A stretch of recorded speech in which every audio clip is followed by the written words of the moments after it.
Alô, bárbaros cimérios, como é que estão? Tudo bem? Eu, Marco Antônio Colares, estou aqui mais uma vez aqui no Fórum Conan o Bárbaro, o canal mais bárbaro da internet, e desta vez um vídeo de opinião do fórum muito especial, pois vou fazer uma análise finalmente do novo Conan da Titan, né, que saiu aqui no Brasil agora esse mês pela Panini, e temos aqui nessa linda edição duas edições, né, no original, o 1 e 2 que saíram lá nos Estados Unidos, lá fora no caso, e essa edição então contém a número 1 e número 2 desse primeiro arco do Conan da Titan, do meu amigo, posso dizer assim, Jin Zub, e o grande ilustrador Roberto Della Torre. Conversamos com o Jin mais de uma vez aqui no fórum, dá uma olhada aí no link que a gente vai colocar, e tivemos uma entrevista escrita com o Roberto Della Torre na nossa revista digital, a Barbárie Fantástica. Então hoje vou aqui fazer uma análise então desta linda obra, tomando aqui na minha caneca do Big John uma bebidinha e fazer essa análise de opinião. Vou dar a opinião por que essa obra aqui está sendo tão bem vista, e já vou adiantar por que essa obra é muito boa, né? O que tem aqui, né, que Jin Zub e Della Torre conseguiram, que na minha opinião significa que conseguiram trazer aqueles elementos de Conan que nos conquistou ao longo desses anos todos. É isso, e vamos para o vídeo de opinião então do fórum. Solta a vinheta, meu amigo Robilan Correia do Ficção Insólita, que está editando esse vídeo.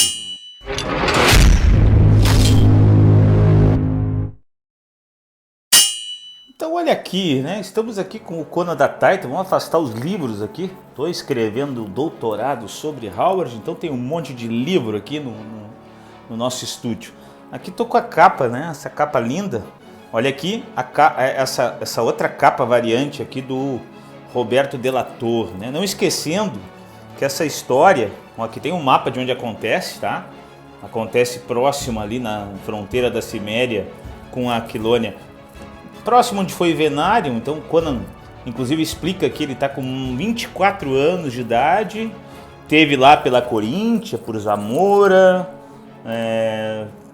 perambulou lá pelo norte, né, na luta contra os Vanires, né, se juntando aos Aesiris. Então Conan bem jovem, ele está ali na Ciméria, na fronteira no caso. E aqui uma história, ó, o zangado Jin Zub, legal ficou isso aqui, né, eles fizeram como era na Espada Selvagem. O raivoso Rob Della Torre, o vilanesco José Villarrubia, que é o cara que cuida das cores, né, faz a coloração, e o cara que a gente conversou, o Matt Murray, que foi o editor original lá da obra. Uma coisa interessante assim das cores é o seguinte, existe um quê de nostalgia nas cores, né? Muito forte. Por exemplo, ó, esse fundo aqui, ó, um vermelhão assim, totalmente real. Às vezes os personagens aqui, ó, com cores, uma cor azulada aqui, ó, com cores que não são realistas, né? Elas quebram o resto do quadro, né? Isso aqui é uma coisa que havia às vezes na colorização da Marvel original, né? Essas cores chapadas, mas ao mesmo tempo um fundo totalmente fora, né, da normalidade, né? Então, às vezes aqui acontece um fundo vermelho aqui, ó, cheguei, o Conan no meio da sanguinolência, ó, um fundo azul, ou seja, é uma característica interessante, assim. Bom, sobre o que é a história, né? A história é contada com muito texto, então um acerto muito grande, né? O Jin Zub, ele tá mantendo aquele teor, aquela característica dos quadrinhos clássicos do Conan, com recordatórias, com textos, né? O narrador universal, então, falando do que mais ou menos está acontecendo. Porém, uma coisa interessante é que ele consegue fazer com que esse texto não fique redundante com a imagem. Então existe uma interação entre texto e imagem que é muito boa. Ele acertou o tom nisso aqui. Bom, sobre o que é a história? Quando ela está lá na fronteira, né? Uma fronteira ali da Quilônia com a Ciméria, e aparece essa batedora picta, montada a cavalo aqui, a Brissa, que inclusive eu fiquei sabendo pelos textos, ao final aqui, ó, da primeira edição e ao final da segunda edição, tem o texto do meu amigo Jeffrey Shanks, né, um cara que a gente conversou aqui no fórum. Ele é um estudioso da Ereboriana, um dos maiores do mundo, assim, um dos mais fantásticos do mundo. E ele explica nesses dois textos a paixão do Howard pelos Pictos, e que a Brissa, ela na verdade, ela é uma picta da antiga linhagem. Essa batedora aqui que vai chegar e vai ser o par, né, de Conan, e que vai avisar que um exército de zumbis pictos, né, de guerreiros mortos-vivos, controlados por uma força desconhecida, estão avançando.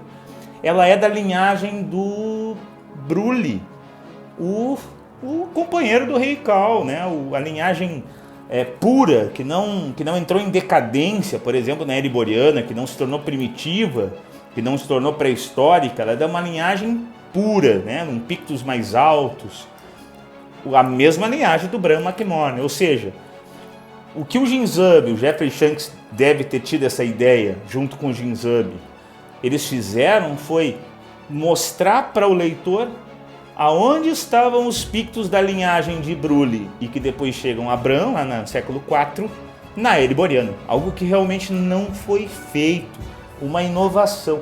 Ah, mas é um spoiler. É só ler o texto lá que explica, né? Que é um texto explicativo. Bom, o fato é que o Conan se mete aqui a defender o lugar da invasão dos zumbis, né? Dos mortos aqui, dos guerreiros pictos que parecem mortos, controlados por uma força não explicada.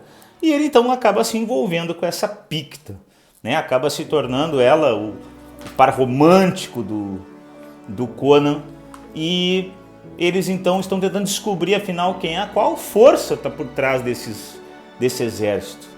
Mas olha, uma coisa que me chama a atenção, além a arte é fantástica, porra, não vou nem dizer nada, mas além da arte fantástica, visceral, a violência, todos os elementos de combate que o John Buscema fazia, né?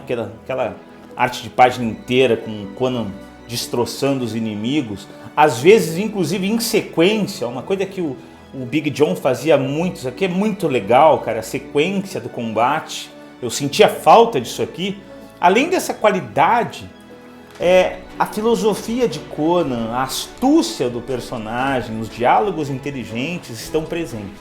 Tem um momento que ele está conversando com a Brissa, né? E eles começam a conversar lá antes, né, daquela noite, aquele romance que eles vão ter. E é uma conversa sobre deuses, sobre como é o mundo, sobre a conversa filosófica que me remeteu àquela conversa que o Conan teve com a Belit na Rainha da Costa Negra, lá no conto original do Howard.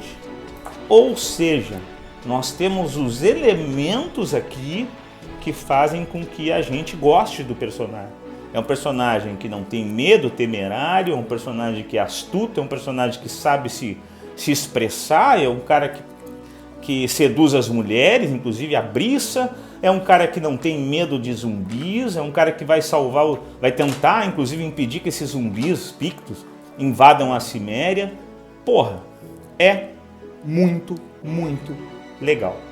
Eu acho que eles encontraram realmente o tom, é uma arte muito bonita e vale a pena dar uma lida. Eu vou dar uma parada agora para uma chamada para você, depois a gente continua. Uma paradinha rápida no meio aqui da análise da HQ do Conan da Titan aqui. Eu queria falar rapidamente que estamos com um projeto do Catarse no ar aí, que está fazendo o maior sucesso, que está iniciando, é o Deck Tentacular, o nosso segundo projeto. O primeiro foi o meu livro Mitos e Lendas da Ereboriana, o segundo é o Deck Tentacular, que são cartas do Cthulhu Mitos, com a presença dos heróis howardianos, porque essas cartas, caso chegar a alguma meta específica, se transformam num card game. Então vai lá no Catarse, apoia essas nossas cartas, esse nosso projeto do selo Fantastic Hub, que é o selo de produção que engloba o canal Fórum Conan e o canal Explorando Segredos e Mistérios, fazendo então esse deck que une o horror cósmico e a espada e feitiçaria. Vai lá que vale a pena. Pois bem, então, né, vimos então essa campanha linda das cartas, do deck tentacular. Agora vamos só terminar aqui essa análise, né, falando exatamente um pouco do como é que é a estrutura da narrativa. A estrutura da narrativa, ela é muito semelhante às melhores histórias do Conan da época do Roy Thomas. Ou seja, primeiro tem ali uma apresentação do que está acontecendo na cena, a ação acontece de imediato, mostrando que tem um motivo daquela ação acontecer. No caso aqui, o Conan indignado com o capitão mercenário, que é um covarde, que levou os seus amigos, seus companheiros à morte, inclusive. Bem Conan, né? Ele não aceita mais obedecer às ordens desse imbecil, desse idiota, então dá umas porradas nele, bem dada. O Conan na taverna bebendo, uma prostituta ali tentando seduzi-lo, né? Ele, afinal, é o Conan. Um pouco de memória, né, do Conan quando teve em Venarium e se lançou ao mundo em busca de aventuras, em busca de um desconhecido, né, que traça um pouco da natureza do Conan, até que aparece então a Brissa, né? Aparece ela no meio de um ataque, o céu fica nublado, fica escuro, e então o exército dos mortos, os exércitos pictos, mortos-vivos, controlados por uma força sobrenatural, ataca. Bom, não preciso dizer que o Conan e a Brissa se unem e apenas sobrevivem, né? Apenas sobrevivem a esse ataque, sendo obrigados a sair dali, a fugir dali. Bom, e o que acontece então a seguir? A seguir, ela conta para o Conan, lá no final da primeira parte, que esse exército já invadiu a Ciméria. E aí então o Conan decide, né, ir atrás do exército dos condenados, um bom nome, né, para exatamente tentar ajudar o seu povo, né, como um bom cimério que ele é. Bom, aqui eles decidem então ir atrás desse exército picto sorrateiramente. Essa cena é fantástica, os dois aqui sorrateiros. É uma característica do Conan, ele não é um bárbaro brucutu que sai quebrando porta, que não pensa antes de agir, pelo contrário. Tem um momento que ela quer inclusive atacar os pictos e ele diz, não é momento de atacar, é momento da gente descobrir quem eles são, qual a força que move eles, qual o segredo por trás dessas criaturas. Para a gente destruí-los, a gente precisa saber mais deles. Isso é a astúcia do bárbaro, né? E aí a história se passa exatamente na relação dele com a Picta, né? Tem um momento ali que eles começam a discutir.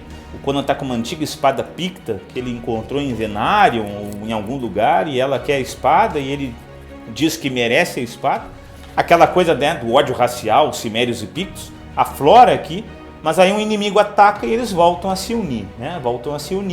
Até que tem o diálogo que eu comentei antes, né? Aquele diálogo filosófico, né? Bem interessante entre os dois, né? Tem uma cena aqui que eu acho legal, em que ela fala dos deuses, né? Depois deles ficarem juntos ali, né? Aquela coisa caliente, e ela fala dos deuses, né? Vamos rezar aos deuses.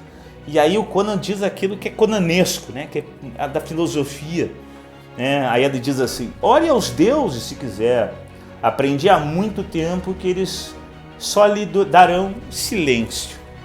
Kron assiste ao mundo em construção ou em chamas e não tem nada a dizer sobre um ou sobre o outro. Meus irmãos e irmãs não pedem nada ao Deus da montanha. Vivemos e morremos pelos nossos mortos. Vivemos e morremos pelos nossos méritos. E isso basta. Então, essa filosofia que termina aqui, mas que está em todo o diálogo, que é a filosofia bárbara, a filosofia ciméria, a filosofia da barbárie howardiana, o Jim Zub, provavelmente com a ajuda do Geoffrey Shanks, nele como consultor, o Jim Zub conseguiu trazer para a história. No final eles veem que os Pictos atacaram uma tribo ciméria, existe uma luz que está conduzindo eles, inclusive que está transformando os mortos em mortos-vivos, em zumbis, inclusive os cimérios, quando tem que atacar esses cimérios.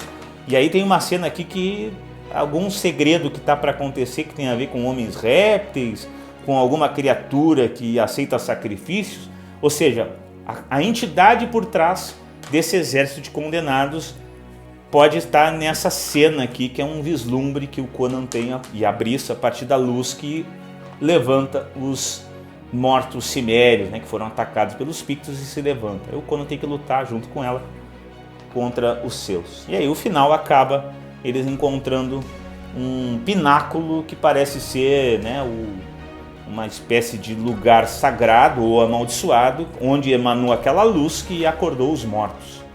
Não sei o que é, vamos descobrir na próxima edição. Olha que linda essa quarta capa aqui, do Rob de la Torre, homenageando o filme de 82, a cena aquela do Conan e a Valéria, aqui o Conan e a Brissa. Caras, muito bom, muito bom. Eles encontraram o tom e nós temos o que tem de melhor do Conan novamente. Parabéns a Titan, parabéns a Jim Zub, parabéns a Rob de la Torre, parabéns a Matt Murray, parabéns a Geoffrey Shanks, a todos os produtores desta linda obra. Valeu a leitura. Pois é isso. E podemos dizer então, finalizando essa análise da linda obra fantástica aqui que a Panini nos trouxe, e da Titan e da Heroic Signature, a obra que está trazendo novamente o Conan naquilo que ele tem de melhor.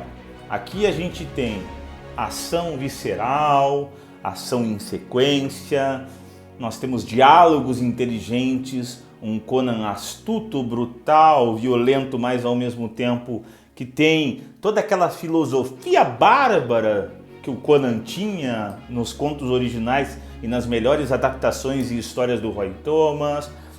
Um Conan sedutor lá com a batedora Picta, a Brissa, que também, explicando-se pelos textos fantásticos do Geoffrey Shanks, o grande historiador que é o consultor da Heroic Signature, ela é então daquela linhagem do Bran Mak Morn e anteriormente do Picto Brule, o assassino da lança, o lanceiro da época do Rei Khal. Então por isso que a Brissa ela tem todo esse ar altivo que demonstra aqui nessa história. Aliás, o diálogo dela com o Conan realmente me remeteu muito, muito, muito àquele diálogo do Conan com a Bennett na Rainha da Costa Negra. Então termino esse vídeo parabenizando o Jim Zub pelo roteiro, Roberto de la Torre, fenomenal, fazendo sequências de ação brutais e fantásticas, parabenizando o pessoal da Heroic Signature e da Titan.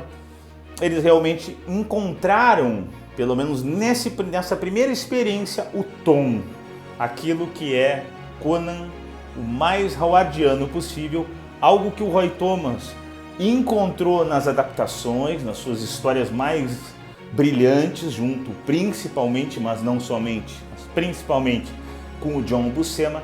Então me parece que é um ponto bem positivo, uma bola dentro do gol, essa linda obra que temos aqui. Parabéns aos autores e parabéns a todos os Conan maníacos. Acho que a gente tem um Conan bem raiz e quem ainda não leu, vai na banca, compra, que vai gostar. Vai na Escudo Geek, a loja aqui da minha cidade, que a gente tem uma parceria, talvez eles ainda tenham lá. Dá uma olhada e procura lá. Obrigado e até o próximo vídeo. Cães, pictos, malditos, condenados. Até mais.